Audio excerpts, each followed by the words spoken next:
चलो पढ़ो भाई।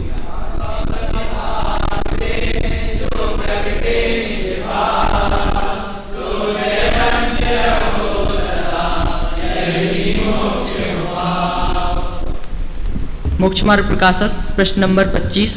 निर्बल जड़ कर्मों द्वारा जीव के स्वभाव का घात तथा बाह्य सामग्री मिलना। यहाँ कोई प्रश्न करे कि कर्म तो जड़ है, कुछ बलवान नहीं है, उनसे जीव के स्वभाव का घात होना व बाह्य सामग्री का मिलना कैसे संभव है? समाधान: यदि कर्म स्वयं कर्ता होकर उद्यम से जीव के स्वभाव का घात करे, बाह्य सामग्री को मिलावे, तब तो कर्म के चेतनपना भी चाहिए और बलवानपना भी चाहिए। सो तो है नहीं, सहज ही निमित्त नैमित्तिक संबंध है। जब उन कर्मों का उदय काल हो, उस काल में स्वयं ही आत्मा स्वभाव रूप परिणमन नहीं करता, विभाव रूप परिणमन करता है, तथा जो अन्य द्रव्य हैं वे वैसे ही संबंध रूप होकर परिणमित होते हैं।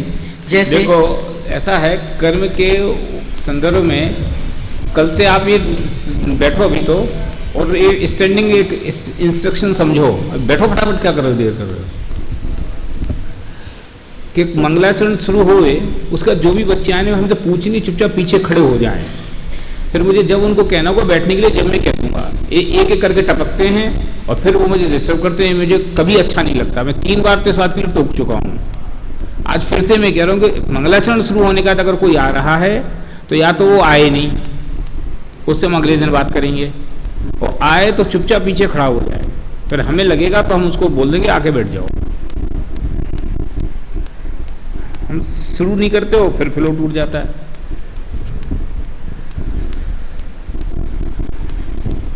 क्या कह रहा था?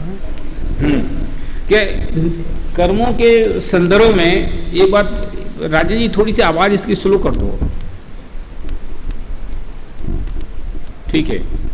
कर्मों के उदय के संदर्भ में एक बात बहुत अच्छी तरीके से समझ लेनी चाहिए कि सभी कहते कर्म के उदय से ऐसा हो गया, कर्म के उदय से ऐसा हो गया, कर्म के उदय ने ऐसा किया, कर्म के उदय ने वैसा किया। ये कर्म के उदय में होता क्या है? कर्म का उदय किसका नाम है? किसको कहना कर्म का उदय? कि कर्म अपनी स्थिति पूरी करके खड़ा हो गया।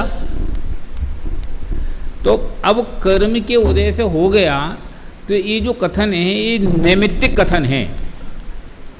निमित्त कर्म है और नैमित्तिक वो जो व्यवस्था बनी, जो भी हुआ वो है। तो जैसे सूर्य का उदय हुआ और कर्म एक कमल खिला, ये काय का उदाहरण है, ठीक है। कमल का खिलना और सूर्य का उगना, बराबर,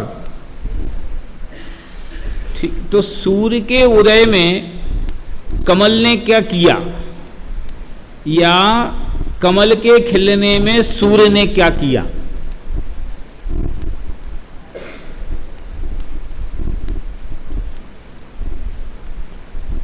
कि सूर्य अपनी योग्यता से उगा और कमल अपनी योग्यता से खिला। सिर्फ इतनी बात रही कि सूर्य के उगने का टाइम और कमल के खिलने का टाइम समकाल रहा, इतनी तो हुआ। इसके अलावा क्या था? ऐसा ही लगभग कर्म के उदय में और जीव के परिणामों में संबंध समझना चाहिए। क्यों? क्योंकि कोई कर्म पकड़ के तो कहता नहीं है।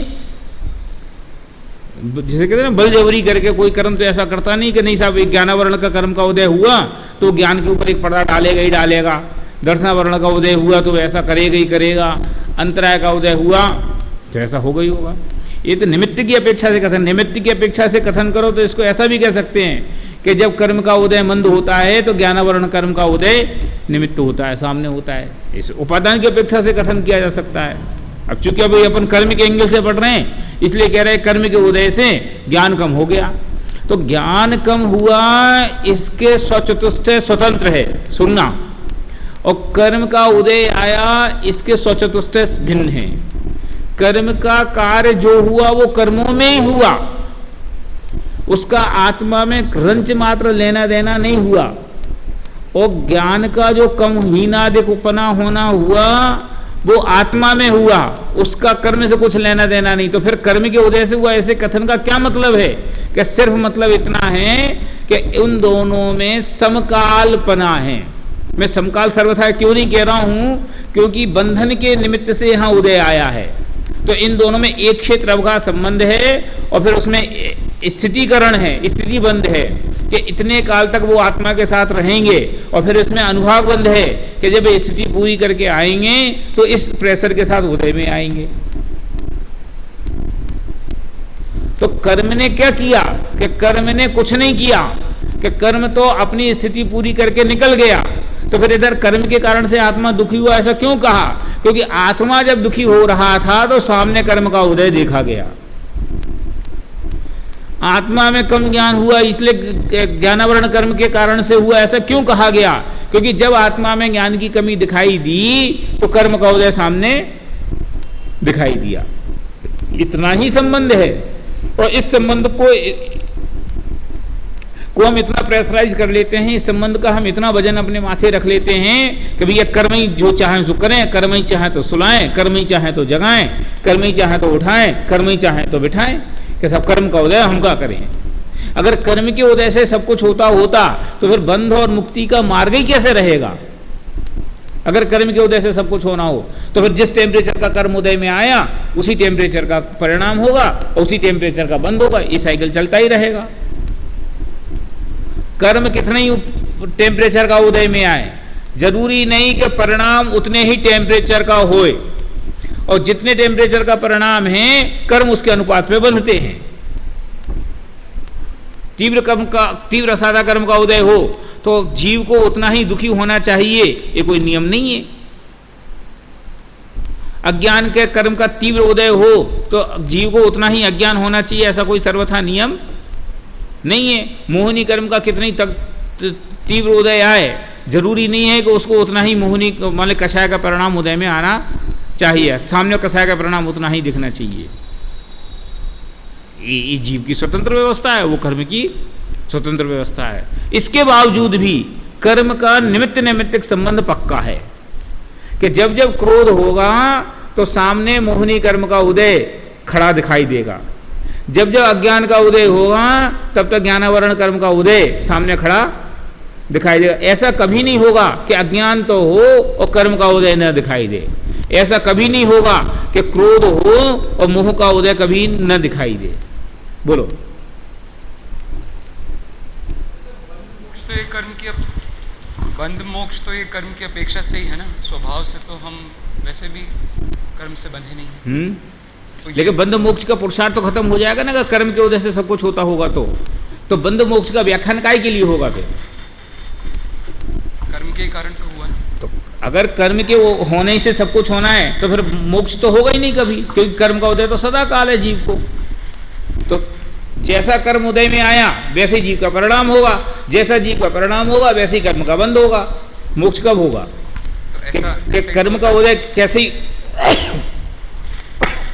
कर्म का उदय कितने ही उदय में आए, जरूरी नहीं कि जितना कर्म का उदय आया है जीव को परिणाम वैसे होना ही चाहिए। बस यहां से मोक्ष का मार्ग खुल गया कि मोहिनी कर्म कितने तीव्र उदय में आए, जरूरी नहीं है कि जीव को मोह के परिणाम उतने करने ही चाहिए। अपने पुरुषार्थ से वो उसको हटा सकता है, तो आगामी काल की वो बंधन रुक जाएंगे, आगामी काल की प्रक्रिया रुक जाएगी, ये मोक्ष मार्ग खुलेगा। चलो हाँ बोलो। बंद काय को कर लेते हो तुम? लेकिन भाई सब कर्णानियुग का तो सिद्धांत है ना कि जैसा कर्म का उदय होगा परिणाम वैसे ही होंगे। सही बात है, लेकिन कर्णानियुग का ये भी सिद्धांत है कि जैसा कर्म का उदय सदाकाल वैसा परिणाम उदय में आना चाहिए, ये भी नहीं होता। ये है कर्णानियुग के सिद्धांत में। और फिर कर्णानियुग तो कर्म के एंगल से कथन कर रहा है ना, तो जिस नियोग का जैसा कार्य वो वैसा काम कर रहा है, वहां कर्म के उदय का कथन किया जा रहा है, इसलिए कर्म के एंगल से वहां बात की जा रही है। इसमें कहाँ विरोध है? इसका मतलब द्रव्यानुग से मतलब संबंध कहाँ है? द्रव्यानुग की दृष्टि स्वभाव के आधार से कथन करती है, तुम कर्णानुयोग को द्रव्यानुयोग से मिलाओ तो कैसे मिलेंगे? वो निमित्त की अपेक्षा से कथन करता है, जो उपादान की अपेक्षा से कथन करता है। समन्वय है ना कि निमित्त निमित्त एक संबंध है, तो वहां निमित्त की प्रधानता से कथन किया गया है, निमित्त की प्रधानता से या स्वभाव की प्रधानता से कथन किया गया। यह जीव संसार में घूम रहा है, ठीक है। अब कर्णानुयोग से पूछोगे तो क्यों घूम रहा है? कर्म का उदय इसलिए घूम रहा है। द्रव्यानुयोग से पूछोगे तो क्या कहेगा? अपने अज्ञान के कारण घूम रहा है। कर्म कौन? ये द्रव्यानुयोग का कथन है। निमित्त कार्य हो रहा है तभी तो निमित्त कहा जा रहा है, तो निमित्त कार्य हो ही रहा है ना। हाँ हो रहा है ना, कौन मना कर रहा है? तो निमित्त निमित्तक संबंध, निमित्त निमित्तक संबंध को कौन ने मना किया? मनाई तो कर्ता कर्म संबंध की है। कर्म ही पकड़ के सब करेंगे, हम ऐसा जो मान के बैठ जाते हैं, हम उसका निषेध कर रहे हैं। हम ये कह रहे हैं कि कर्म करने वाले कोई नहीं, करने वाला तो यह जीव है। जीव करे तो कर्म निमित्त पड़ता है, जीव नहीं करे तो कर्म निमित्त नहीं पड़ता। चलो, जैसे किसी पुरुष के सिर पर मोहन धूल पड़ी है, उससे वह पुरुष पागल हुआ। वहाँ उस मोहन धूल को ज्ञान भी नहीं था और बलवान भी नहीं थी, परंतु पागलपना उस मोहन धूल ही से हुआ देखते हैं। वहाँ मोहन धूल का तो निमित्त है और पुरुष स्वयं ही पागल हुआ परिणमित होता है। ऐसा ही निमित्त नैमित्तिक बन रहा है। तथा ये समझ लो, मोहन धूल को एक उस जमाने में कोई चीज होती होगी कि कोई मंत्रित करके किसी को ऐसा कर दे तो पागल हो जाता होगा, ये उदाहरण है। तथा जिस प्रकार सूर्य के उदय के काल में चकवा चकवियों का संयोग होता है, वहाँ रात्रि में किसी ने देश बुद्धि से बलजबरी करके अलग नहीं किए हैं, दिन में किसी ने करुणा बुद्धि से लाकर मिलाए नहीं हैं। सूर्योदय का निमित्त पाकर स्वयं ही मिलते हैं। ऐसा ही निमित्त नैमित्तिक बन रहा है। उसी प्रकार कर्म का भी निमित्त नैमित्तिक भाव जानना, इस प्रकार कर्म के उदय से अवस्था है। नवीन बंध विचार। वहाँ नवीन बंध कैसे होता है सो कहते हैं, जैसे सूर्य का प्रकाश है सो मेघ पटल से। रुको, अभी नवीन बंध विचार के बारे में पहले मैं मुझे जो कहना वो कह देता हूँ, फिर अपन पढ़ेंगे तो आपको जल्दी समझ में आएगा। उस एंगल से आप देखोगे तो आपको ठीक लगेगा। कर्म के उदय की बात तो हो गई। अब ये कहते हैं कि नए कर्म जो बंधते हैं उसमें कौन से कर्म का उदय निमित्त है। प्रश्न क्या है कि जीव को ये जो आगामी काल में नए कर्म बंधे, तो इस कर्म के बंधन में कौन से कर्म का उदय निमित्त है। कौन सा कर्म निमित्त नहीं बोल रहा हूं मैं बोल रहा हूं कौन से कर्म का उदय निमित्त है। तो अब 8 कर्मों पे विचार करो कि सबसे पहले ज्ञानावरण और दर्शनावरण कर्म। तो ज्ञानावरण और दर्शनावरण कर्म के उदय में क्या हुआ कि ज्ञानावरण दर्शनावरण कर्म का जो उदय था उस काल में ज्ञान का क्या बोलना चाहिए, उघाड़ कम हुआ। जितना उदय था उतना ज्ञान नहीं था, तो वो तो अभाव था, सद्भाव था ही नहीं ज्ञान का, दर्शन का। तो जिस चीज का अभाव है, अभाव रूप वस्तु बंध का कारण नहीं होती। तो ज्ञानावरण कर्म का उदय बंध में निमित्त नहीं है। माने ज्ञानावरण कर्म के उदय से जो अज्ञान हुआ वो अज्ञान बंध का कारण नहीं है। 2 प्रकार का ज्ञान होता है ना, एक ज्ञान के अभाव रूप और एक ज्ञान के विपरीत परिणमन रूप, ठीक है। तो ज्ञान का अभाव रूप जो अज्ञान है, जो ज्ञानावरण कर्म के उदय से होता है, वो बंध का कारण नहीं है। अब उसका जो क्षयोपशम है, उससे जो कुछ ज्ञान प्रकट भी हुआ है, ज्ञानावरण कर्म की मिश्र अवस्था है ना, क्षयोपशम रूप है, तो कुछ तो ज्ञान का अभाव है और कुछ ज्ञान का उघाड़ है। तो जो ज्ञान का अभाव है वो भी बंध का कारण नहीं है, और जो ज्ञान का उघाड़ है वो तो स्वभाव है, आत्मा का अंश है। तो स्वभाव रूप वस्तु बंध का कारण नहीं होती। यही बात दर्शनावरण पे समझना और यही बात अंतराय पे समझना। तो ज्ञानावरण, दर्शनावरण और अंतराय, 3 कर्म निपट गए, बराबर। अब 4 आघातीय कर्म के आघातीय कर्मों का क्या काम है कि आघातीय कर्म क्या करते हैं कि जैसे कर्म का उदय हो उस प्रकार का संयोग उपलब्ध कराते हैं। आयु कर्म का काम क्या है कि नियत समय तक ये आत्मा इस देह से बाहर नहीं जा सकती, जितने काल की स्थिति है। नाम कर्म का काम का है कि जैसे उसको शरीर की संरचना बन गई है वैसी शरीर की संरचना जब तक नाम कर्म का जैसा उदय वैसी रहेगी। यही काम तो है। साता वेदनीय का काम का है, ठीक है, कि सुख दुख की अनुकूल सामग्री या प्रतिकूल सामग्री उपलब्ध कराना। तो ये तो परद्रव्य हैं, ये सब चीजें क्या हैं? परद्रव्य हैं। इसलिए ये भी बंध का कारण नहीं है। अगर परद्रव्य को बंध का कारण कहोगे तो परद्रव्य का अभाव तो कहीं नहीं है।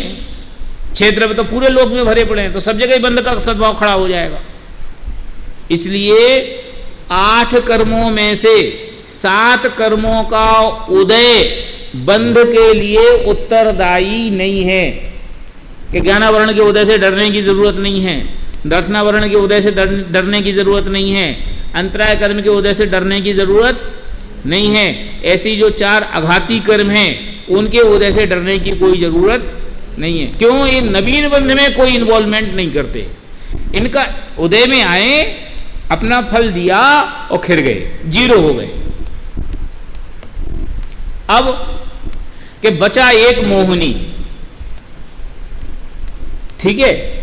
अब उस मोहिनी में भी चारित्र मोहिनी और दर्शन मोहिनी, कि इन कर्म का जब उदय होता है तो क्या होता है कि इन कर्मों का जब उदय होता है तो बाकी सारे कर्मों में रस पड़ता है।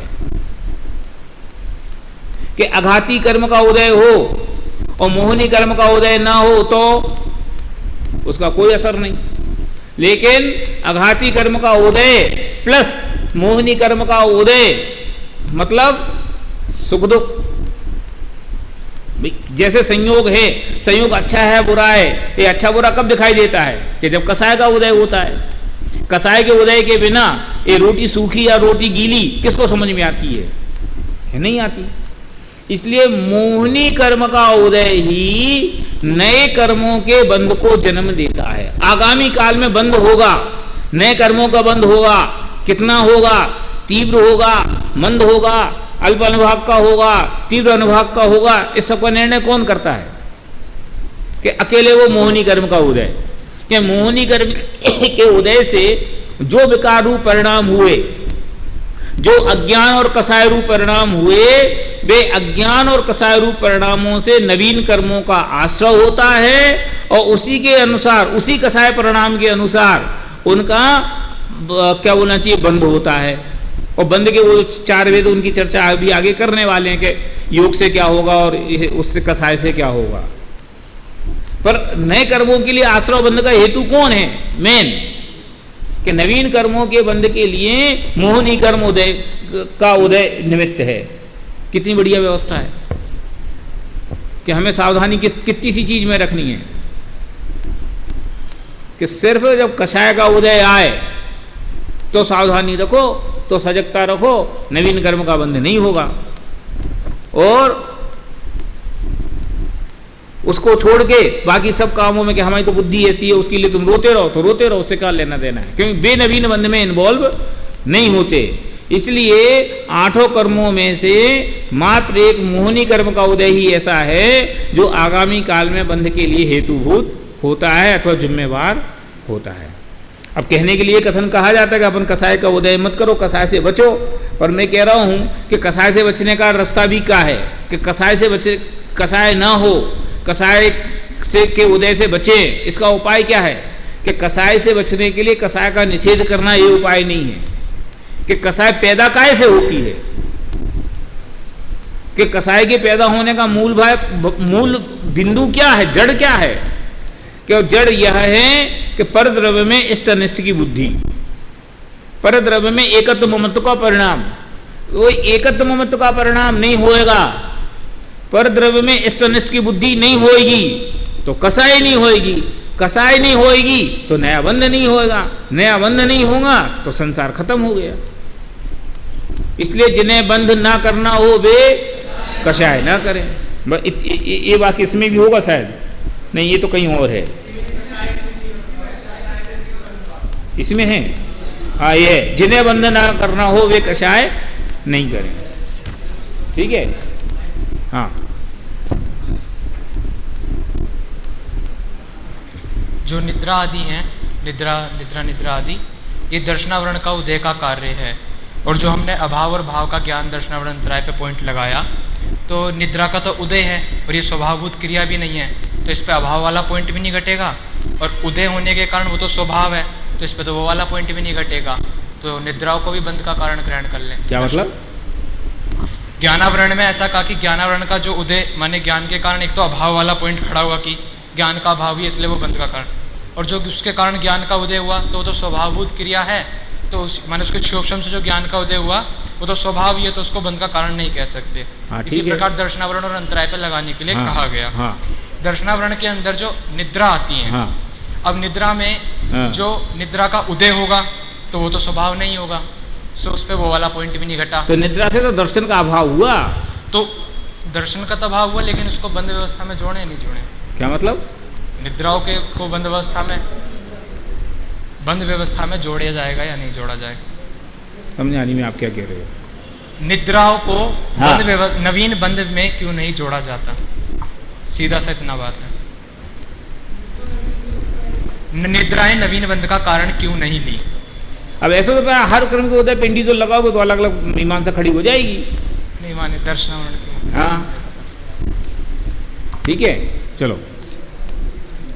वहाँ नवीन बंध कैसे होता है सो कहते हैं, जैसे सूर्य का प्रकाश है सो मेघ पटल से जितना व्यक्त नहीं है उतने का तो उस काल में अभाव है, तथा उस मेघ पटल के मंदपने से जितना प्रकाश प्रकट है उस सूर्य के स्वभाव का अंश है, मेघ पटल जनित नहीं है। उसी प्रकार जीव का ज्ञान दर्शन वीर्य स्वभाव है, वह ज्ञानावरण दर्शनावरण अंतराय के निमित्त से जितना व्यक्त नहीं है उतने का तो उस काल में अभाव है, तथा उन कर्मों के क्षयोपम से जितने ज्ञान दर्शन वीर्य प्रकट हैं वह उस जीव के स्वभाव का अंश ही है, कर्म जनित औपाधिक भाव नहीं है। सो ऐसे स्वभाव के अंश का अनादि से लेकर कभी अभाव नहीं होता। इसी के द्वारा जीव के जीवत्वपने का निश्चय किया जाता है कि यह देखने वाली जानने वाली शक्ति को धरती हुई वस्तु है, वही आत्मा है, तथा इस स्वभाव से नवीन कर्म का बंध नहीं होता, क्योंकि निस्वभाव की बंध का कारण हो तो बंध का छूटना कैसे हो, तथा उन कर्मों के उदय से जितने ज्ञान दर्शन वीर्य अभाव रूप हैं उनसे भी बंध नहीं है, क्योंकि स्वभाव ही का अभाव होने पर अन्य को कारण कैसे हो। इसीलिए ज्ञानावरण दर्शनावरण अंतराय निमित्त से उत्पन्न भाव नवीन कर्मबंध के कारण नहीं है। ठीक है, इसको चाहो तो आप पेंसिल से अंडरलाइन कर सकते हो, तो आपको बाद में याद रखने में सहूलियत होगी। है वो मैं पूछ के बताऊंगा, ये कहा ना मैंने। भैया ने निद्रा वाला बोला था ना, वो समझ नहीं आया। उनने कहा है कि ज्ञानावरण कर्म के उदय से निद्रा ये जो निद्रा हुई, तो निद्रा के कारण से फिर जो कर्म का उदय होना, कर्म का बंध होना चाहिए कि नहीं होना चाहिए, तो उसके बारे में विशेषज्ञों से सलाह करके बताऊंगा। ठीक है, चलो। तथा मोहिनी कर्म के द्वारा जीव को अयथार्थ श्रद्धा, देखो दर्शनावरण का कार्य है ना, इसलिए उनका ये प्रश्न है। चलो। अयथार्थ श्रद्धान रूप तो मिथ्या भाव होता है, तथा क्रोध मान माया लोभादिक कषाय होते हैं। वे यद्यपि जीव के अस्तित्वमय हैं, जीव से भिन्न नहीं है, जीव ही उनका करता है, जीव के परिणमन रूप ही वे कार्य हैं, तथापि उनका होना मोह कर्म के निमित्त से ही है। कर्म निमित्त दूर होने पर उनका अभाव ही होता है, इसलिए वे जीव के निस्वभाव नहीं औपाधिक भाव हैं, तथा उन भावों द्वारा नवीन बंध होता है, इसलिए मोह के उदय से उत्पन्न भाव बंध के कारण है। ये जो है ना, मोह के उदय से उत्पन्न भाव बंध के कारण है, इसको आप अंडरलाइन करो। चलो आगे। तथा आघाती कर्मों के उदय से बाह्य सामग्री मिलती है, उसमें शरीराधिक तो जीव के प्रदेशों से एक क्षेत्र अवगाही होकर एक बंधन रूप होते हैं, और धन कुटुंबादिक आत्मा से भिन्न रूप हैं, इसलिए वे सब बंध के कारण नहीं हैं, क्योंकि परद्रव्य बंध का कारण नहीं होता। उनमें आत्मा को ममत्वादि रूप मिथ्यात्वादि भाव होते हैं, वही बंध का कारण जानना। और बंध से छूटने के लिए जीव सबसे ज़्यादा प्रयत्न और पुरुषार्थ अगर किसी बात में करता है तो वो सिर्फ परद्रव्य में करता है, कि भैया इसको छोड़ दो, इसको रख लो, ये ग्रहण करो, ये त्याग करो। काय के लिए? इससे बंध छूट जाएगा। बंध का कारण ही नहीं है, बंध का असली कारण तो वो क्रोध और मिथ्यात्व है, अज्ञान और संयम है। अज्ञान और संयम की पहचान नहीं है, परद्रव्य के ग्रहण त्याग का विकल्प करता है। बोलो तुम क्या कह रहे हो? चलो तुम बैठो, नेक्स्ट।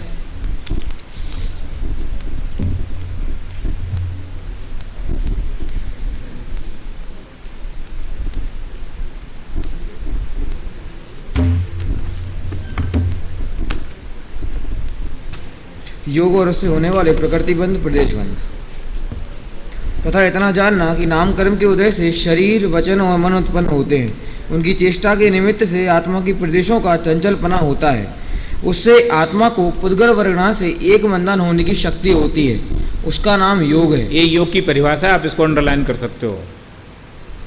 उसके निमित्त से प्रति समय कर्म रूप होने योग्य अनंत परमाणुओं का ग्रहण होता है। वहाँ अल्प योग हो तो थोड़े परमाणुओं का ग्रहण होता है और बहुत योग हो तो बहुत परमाणुओं का ग्रहण होता है।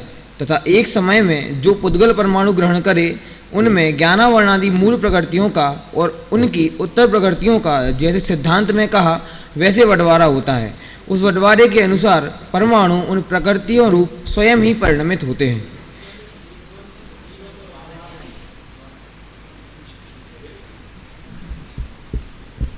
प्रकृतिबंध, प्रदेशबंध, स्थिति और अनुभागबंध तो आप चारों समझते हो कि नहीं? सेकेंड ईयर में कुछ ऐसे लोग हैं जो नहीं समझते हो, खड़ा हो।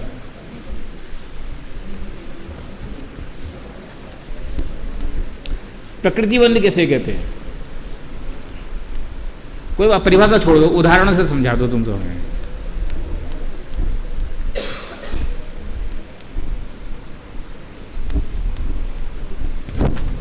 यार ये चार, ये तत्व ज्ञान में है कि भीतरा विज्ञान में? ये पाठ गुणस्थान विवेचन उसके बाद आया है। बालभूत भीतरा विज्ञान है, तत्व ज्ञान में भी बंध नहीं है।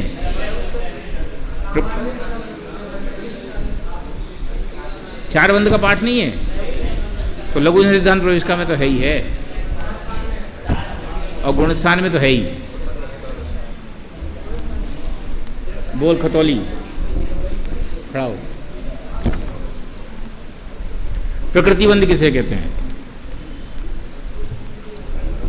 क्या? जोर से बोल, क्यों माइक से बोलना? उदाहरण बगल वाला। प्रकृतिबंध किसे कहते हैं? जैसे हाँ ठीक है, बैठो। ओ भैया माइक संचालक खड़े हो। स्थितिबंध किसे कहते हैं?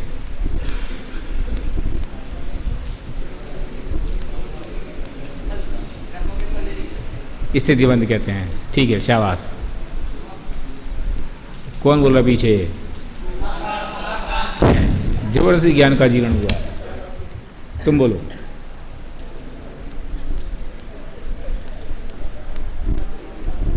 है इसका निर्णय ये क्या है? स्थितिबंध। तुमने जो बोला था वो क्या था? अनुभागबंध। ठीक है। प्रदेशबंध क्या होता है?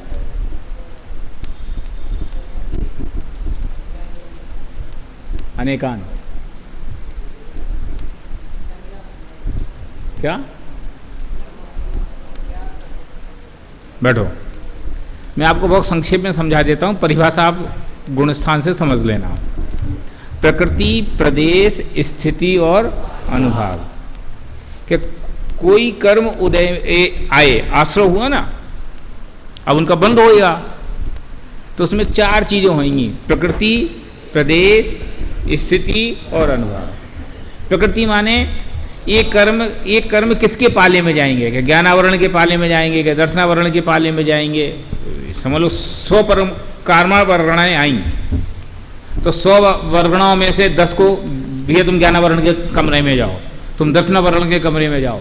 ऐसा निर्णय होना कि कौन कर्म वर्गणा किस कर्म रूप परिणमित होएगी, ऐसा निर्णय, इसका नाम क्या है?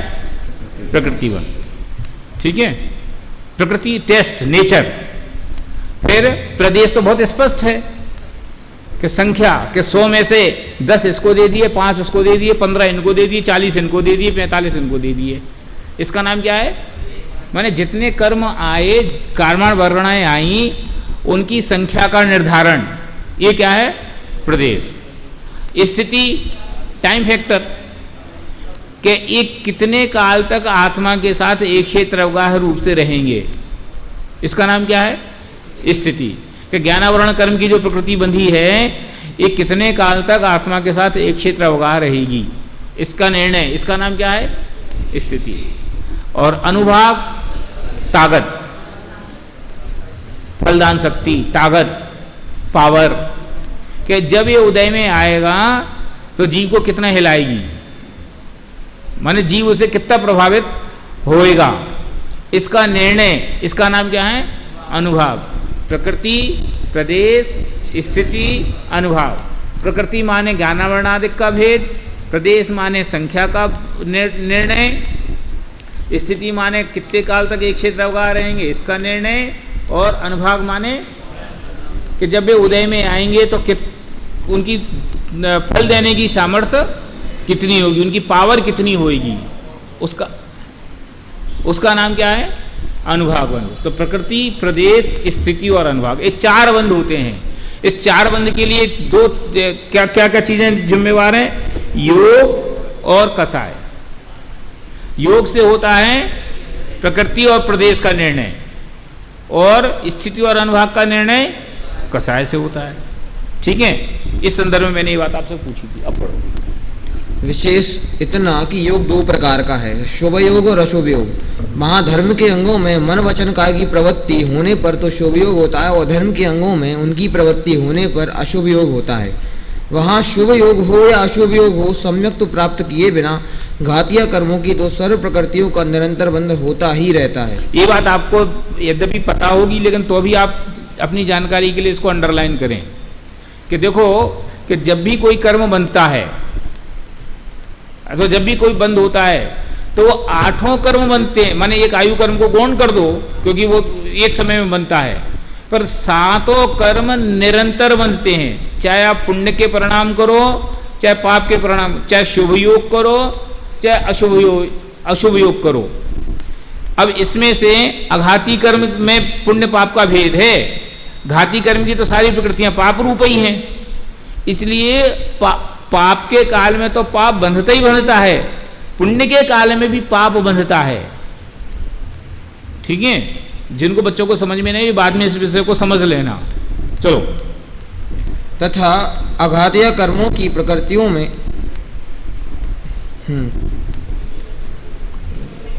किसी समय किसी भी प्रकृति का बंध हुए बिना नहीं रहता। इतना विशेष कि मोहिनी के हास्य शोक युगल में, रति अरति युगल में, तीनों वेदों में एक काल में एक ही प्रकृति का बंध होता है। तथा अघातीय कर्मों की प्रकृतियों में शुभ योग होने पर साता वेदनी आदि पुण्य प्रकृतियों का बंध होता है, और अशुभ योग होने पर असाता वेदनी आदि प्राप प्रकृतियों का बंध होता है। मिश्र योग होने पर कितनी ही पुण्य प्रकृतियों का तथा कितनी ही पाप प्रकृतियों का बंध होता है। तथा इस प्रकार योग के निमित्त से कर्मों का आगमन होता है, इसलिए योग है। वह आश्रव है तथा उसके द्वारा ग्रहण हुए कर्म परमाणुओं का नाम प्रदेश है। उनका बंध हुआ और उनमें मूल उत्तर प्रकृतियों का विभाग हुआ, इसलिए योगों द्वारा प्रदेश बंध तथा प्रकृति बंध का होना जानना। कषाय से स्थिति और अनुभाग बंध तथा मोह के उदय से मिथ्यात्व क्रोधादिक भाव होते हैं, उन सब का नाम सामान्यतः कषाय है। उससे उन कर्म प्रकृतियों की स्थिति बनती है।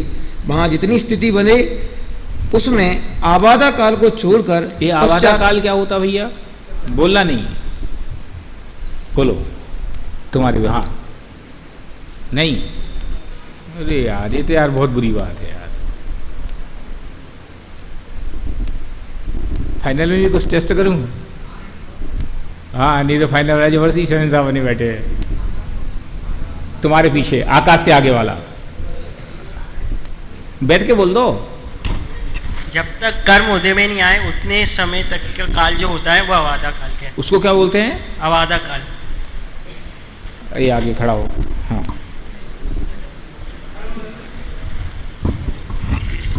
कर्म बंध से पहले ही खिल जाए उस काल को अवादा काल कहते हैं। क्या? कर्म बंधन, कर्म के उदय से पहले ही जो कर्म खिर जाए उसे अवादा काल कहते हैं। शाबाश। तुम्हारे बगल वाला मैंने जबरदस्ती फाइनल का हम बहुमान कर रहे थे यार, चलो इन्हें तो समझ में आएगा। कर्म के बंधने के बाद जब तक कर्म उदय में नहीं, ये तो उसने बोला,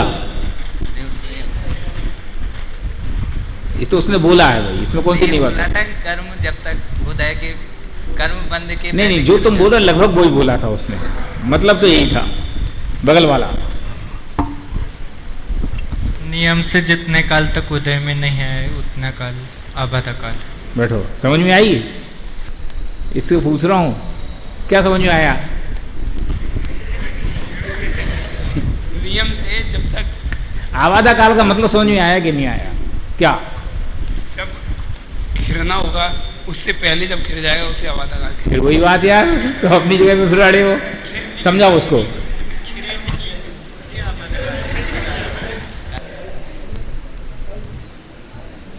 क्या समझ में आया? अब बोल, माइक से बोल। कर्म बंध से कर्म उदय के बीच का जो काल होता है उसे आबादा काल। इसको एक्सप्लेन कर सकते हो उदाहरण से? बोलो। जैसे अकाल मृत्यु के उस पे घटा सकते हैं। अकाल मृत्यु कहाँ से आ गई यार इधर? आबादा काल में अकाल मृत्यु कहाँ से खड़ी हो गई? तो जैसे 100 वर्ष की चलो मैं आपको होमवर्क दे देता हूँ, सुनो। हमें ज्ञानावली कर्म बंधा और जिसकी स्थिति बंधी 100 वर्ष। अब इसमें आबादा काल बताओ, ये आबादा काल क्या होगा ये बताओ। इसका जो बीच का जो काल रहेगा कौन सा? जैसे शुरुआत से लेके 100 वर्ष तक। ठीक है, ऐसा है, आबादा काल माने वो समय कि जब कर्म आत्मा के साथ है तो, लेकिन वो अपना असर नहीं दिखा रहा, उदय में नहीं आ रहा, मिट्टी के ढेले के समान पड़ा हुआ है, उसका नाम है आबाधा काल। कि आबाधा, कोई बाधा नहीं दी जाएगी। जब कर्म उदय में आएगा तो फल दिखाएगा, लेकिन जब तक कर्म उदय में नहीं आया, जब तक उसका आबाधा काल है। वो हर कर्म का अपना अपना है कि किसी का 10% है, किसी का जो आयु बनती है, जो कर्म बंधा कि कितने वर्ष तक उसका आबाधा काल होगा, वो करणान योग में बहुत स्पष्ट है। तो आबाधा काल माने कर्म की का वह समय जब वो आत्मा के साथ तो है लेकिन उदय में नहीं आ रहा, वो बीच का समय, उसका नाम है आबाधा काल। चलो यार, अब तो हमें बीच बीच के हादे कैसे हर शब्द पे पूछेंगे तो होली क्लास। आप बोल दो। हाँ हाँ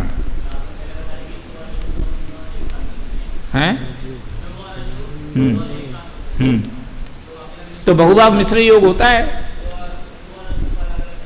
अब ये तो मुझे नहीं पता, लेकिन बहुभाग मिश्र योग होता है, लेकिन कदाचित कभी ऐसा होता हो तो उसका निषेध नहीं है, वो मुझे भी पता भी नहीं, इसलिए मैं पूछ के बताऊंगा। इसका प्रश्न समझ में आया? मैं बोल देता हूं। इनका कहना यह है कि इसमें ये कहा गया कि शुभ योग, कहाँ गया वो पंक्ति पढ़ देता हूं।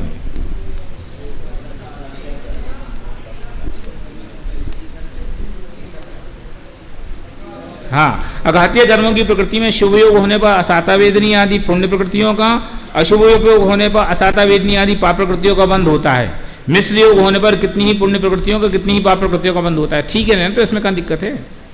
शुभ योग होगा तो पुण्य का बंधेगा, अशुभ होगा तो पाप बंधेगा, मिश्र योग होगा तो ऐसा कोई सामान्य नियम नहीं कह सकते आप। बराबर, ये तो बंधन के लिए कह रहा हूं, उदय के लिए का प्रश्न है।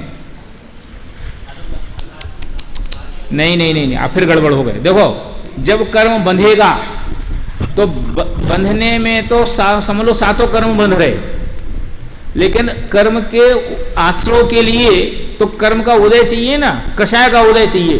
तो अगर उस समय शुभोपयोग है, शुभ कषाय का उदय है ना, तो शुभ कषाय का उदय तो शुभ योग होगा, शुभ योग होगा तो पुण्य प्रकृतियां का आश्रय होगा, अशुभ उपयोग होगा तो पाप प्रकृतियों का उदय होगा, और मिश्र योग होगा तो इनका उदय होगा। मैं तो ये कह रहा हूं कि बहुधा मिश्र योग होता है, बहुधा मिश्र योग होता है। घाती कर्मों का तो सदा उदय रहता है ना, तो हमेशा मतलब अशुभ का तो रह ही रहा। तो इसलिए तो कह रहा हूं, फिर ये इसका जो विस्तार विशेष है वो कर्णानियों के विशेष है, समझ लेना। ये था योग, मैं उसमें कोई कमेंट्स करूं ठीक नहीं है। बोलो। मिश्र योग मतलब शुभ भी उसमें उदय में है और अशुभ भी उदय में, ऐसे ही लेंगे, एक ही समय में शुभ और अशुभ। चलो, वहाँ जितनी स्थिति में वहाँ जितनी स्थिति बंधे उसमें अबाधा काल को छोड़कर पश्चात जब तक बंधी स्थिति पूर्ण हो तब तक प्रति समय इस प्रकृति का उदय आता ही रहता है। वहाँ देव मनुष्य त्रैंचायु के बिना अन्य सर्वघातीय आघातीय प्रकृतियों का अल्प कषाय होने पर थोड़ा स्थितिबंध होता है, बहुत कषाय होने पर बहुत स्थितिबंध होता है। इन तीन आयु का अल्प कषाय से बहुत और बहुत कषाय से अल्प स्थितिबंध जानना। ठीक है, अभी पढ़ लेना शांति से। तथा उस कषाय द्वारा ही उन कर्म प्रकृतियों में अनुभाग शक्ति का विशेष होता है। वहाँ जैसा अनुभाग बंद हो वैसा ही उदय काल में उन प्रकृतियों का बहुत या थोड़ा फल उत्पन्न होता है। वहाँ घाती कर्मों की सर्व प्रकृतियों में तथा आघाती कर्मों की पाप प्रकृतियों में। ये ऐसा क्यों लिखा? घाती कर्म की सर्व तथा आघाती कर्म की पाप प्रकृतियों में, ऐसा भेद क्यों किया है? सेकेंड ईयर के बच्चों को समझ में नहीं आया, मैंने प्रश्न क्या किया, मैं फिर से पूछता हूँ कि यहाँ ये लिखा कि घाती कर्म की सर्व प्रकृतियों में तथा आघाती कर्म की पाप प्रकृतियों में, तो घाती कर्म में तो सर्व ले ली और आघाती कर्म में पाप पुण्य का ऐसा भेद करके पाप प्रकृतियों को ले लिया, ऐसा क्यों किया? हाँ, नहीं, थोड़ा भी सामान्य ज्ञान का जोर लगाओगे तो हो जाएगा। अपन एक पैराग्राफ पहले पढ़ के आए, एक दो पैराग्राफ पढ़ ली, क्या करने में पढ़ के यार। बोलो तुम बगल में पड़ोसी, संगति भी बड़ी अच्छी है। तो फिर तुम जो अपन पढ़ते हैं वो तुम्हें क्या समझ में आता होगा? हम तो ऐसे, ये तो मुफ्त में हमने जबरदस्ती पूछ लिया, इसमें तो पूछने का कुछ था भी नहीं। मैं फिर से पढ़ूं ये पंक्ति, आघाती कर्म की सर्व प्रकृतियों में तथा घाती कर्म की पाप प्रकृतियों में। ये जो पंक्ति है, मेरा इसमें प्रश्न सिर्फ इतना है कि घाती कर्म में तो उन्होंने सर्व प्रकृति ले ली, उसमें पाप पुण्य का भेद नहीं डाला, और आघाती कर्म में पाप प्रकृतियां ली, पुण्य प्रकृतियां छोड़ दी। क्या? जोर से बोलो।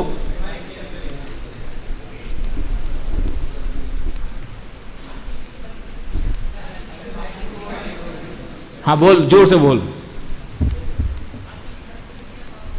ये कौन ने बताया तुम्हें उत्तर? ईमानदारी से बताओ, किसने बताया? बताया ना किसी ने? हैं? सबने बताया, सामूहिक बता दिया ना, तुम्हें तो नहीं आया ख्याल में। माने घाती कर्म में पाप पुण्य का भेद ही नहीं है, वो सारी प्रकृतियां पाप रूप हैं। तो पाप प्रकृतियों में अल्प कषाय होने पर अल्प अनुभाग होता है और बहुत कषाय होने पर बहुत अनुभाग बनता है।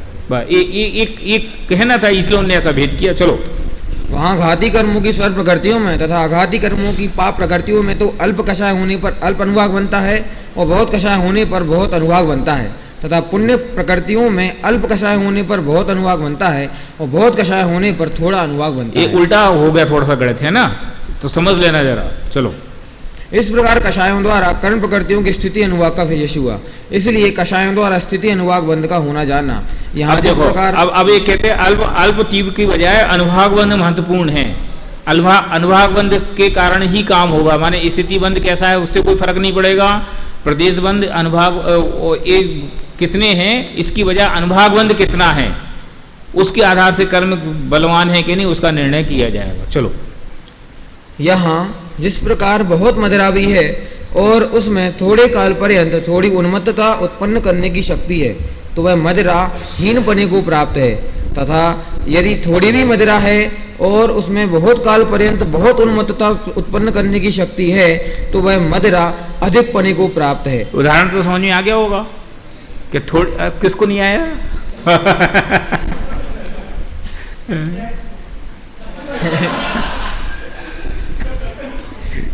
चलो, उसी प्रकार बहुत भी कर्म प्रकृतियों के परमाणु हैं और उनमें थोड़े काल पर्यंत थोड़ा फल देने की शक्ति है। नहीं, तो वे शब्दों से समझ में नहीं आया कि भाव से समझ में नहीं आया? संयम। चलो, तो वे कर्म प्रकृतियां हीनता को प्राप्त हैं, तथा थोड़े भी कर्म प्रकृतियों के परमाणु हैं और उनमें बहुत काल पर्यंत बहुत फल देने की शक्ति है, तो वे कर्म प्रकृतियां अधिक पने को प्राप्त हैं। इसलिए माने मिर्ची छोटी होए और तिखास बहुत होए तो वो असली मिर्ची, और मिर्ची मोटी हो लंबी होए और तिखास कुछ नहीं हो तो फिर काहे की मिर्ची। ऐसे ये है कि अनुभाग बंध, कौन गांव के हो तुम? सागर का है। चलो, इसलिए योगों द्वारा हुए प्रकृति बंध प्रदेश बंध बलवान नहीं है, कषायों द्वारा किया गया स्थिति बंध अनुभाग बंध ही बलवान इस पैराग्राफ को आप चाहें तो अंडरलाइन कर सकते हैं। इसलिए मुख्य रूप से कषाय को ही बंध का कारण जानना, जिन्हें बंध नहीं करना हो वे कषाय नहीं करें। ये आपसे कदाचित ऐसा पूछा जाता है, ये दो प्रकार से प्रश्न आता है इसमें से, इस पाठ में से 2-3 प्रश्न मुख्य रूप से आते हैं। एक तो ये आता है कि 8 कर्मों में से किस कर्म का उदय बंध के लिए जिम्मेवार है, नवीन बंध के लिए। तो आपको वो नवीन बंध जो विचार था उसके एंगल से मोहिनी कर्म का उदय ही कर्म बंध का कारण है, ये लिखना है।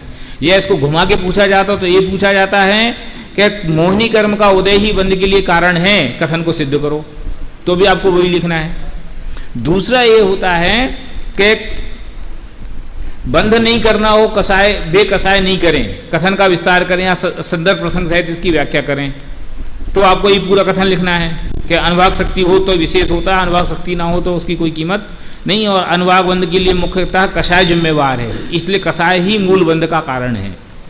ठीक है। दूसरा ये होता है कि अनुभाग बंध ही बंध में वजनदार है, इस बात को स्पष्ट कीजिए, तो भी आपको वही बात लिखनी है।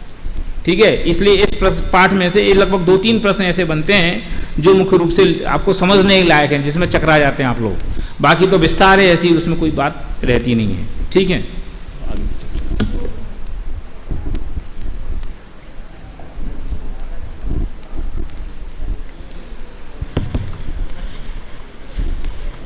इस कक्षा ने का गुणस्थान सुनाया नहीं था याद करके, ऐसे ही सुनाया था।